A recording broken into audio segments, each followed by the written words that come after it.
تا په جوړ کما د زلفو بالښتونه وسبا جانانا څنګه نه راغستړی ما. د شهید زاهد زړور د پولیسو د روزنیز مرکز څخه د ختیځې سیمې د بیلابیلو ولسوالیو امنیه قومندانان او ساتنمنان فارغ شول. د یاد روزنیز مرکز مسؤلین زیاتوي امنیه قومندانانو ته یې د کورنیو چارو وزارت په لازمه لارښوونه لس ورځنۍ او ساتنمنانو ته د شپږو میاشتو په موده کې د جنایي تروریزم او نورو برخو کې زده کړې ورکړی شوې. دې کې موږ دوه برخې یا دوه ګروپه خلک درلوده چې یو هغه ساتنمنانو چې د 12 صنفونو څخه فارغ شوي او د پولیسو لیکو ته راغلي وو. شپږ میاشتې زده کړه یې وکړه. په دې زده کړو کې قوانین یې ولوسته، د حقوق بشر یې ولوسته، تکتیک یې ولوسته او انداخت یې وکړه په دې هیله چې دوی په راتلونکي کې ښه مصدر د خدمت وګرځي او مسلکي زده کړې وکړي. انشاءالله مسلکي ساتنمنان موږ جامعې ته تقدیم کړه.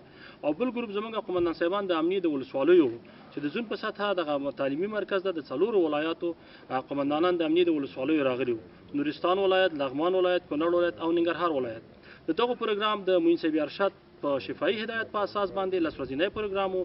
په دغه لس ورځو پروګرام کې دوی ته د خریطې، جی پی ایس، توپوګرافي، پلانګذاري، کمین، حمله، تعرض، مدافع. په همدې اړه جوړې شوې غونډه کې د یاد روزنیز مرکز مشرتابه فارغو زده کړیالانو ته لازمې لارښوونې وکړې او ترې د پولیسو د نظامي لباس د حیثیت ساتنې غوښتنه وکړه. د پولیسو اخلاقي او حقوقي چلند باید د ټولنیزو اخلاقو او حقوقي معیارونو سره سمون ولري. اړینه ده چې لومړی خپله قانون رعایت کړئ او بیا د نورو نه د قانون د رعایت او احترام هیله ولرئ. پولیس دنده لري چې په ټولنه کې د ټولو غیر قانوني اعمالو په وړاندې د قانون د حکمونو سره سم او د خپلې مسلکي وړتیا په برکت رغنده مبارزه وکړي او په دې هکله خپله مقدسه دنده ترسره کړي.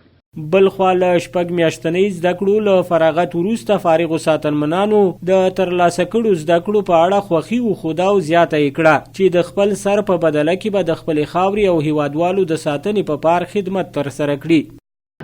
شهید پاسوال زړور زاهد په ملي روزنیز مرکز کې چې موږ د شپږ میاشتې درس لوستلی ده او انشاءالله مسلکي درسونه مې لوستلي دي او د خلکو ته دا ډاډ ورکوم چې انشاءالله موږ ستاسو په خدمت کې یو شپه ورځ تر څو چې زموږ په دنده کې یو ساس کوي نه ستاسو په خدمت کې اسو انشاءالله. په 1993 د 3 میاشتې په 5 تاریخ د کورس ته شهید پاسوال زړور زاهد د ملي پولیسو روزنیز مرکز کې د امني ساتنمنانو کورس کې شامل شو. جنایي استخبارات، تروریزم، مواد مخدر داسې نور بخښونو کې انشاءالله موږ درسونه ویلي دي او په آینده کې به خپل ملت ته انشاءالله ښه په ډاډه اطمینان ورکوم چې انشاءالله زه ورته خدمت کوم.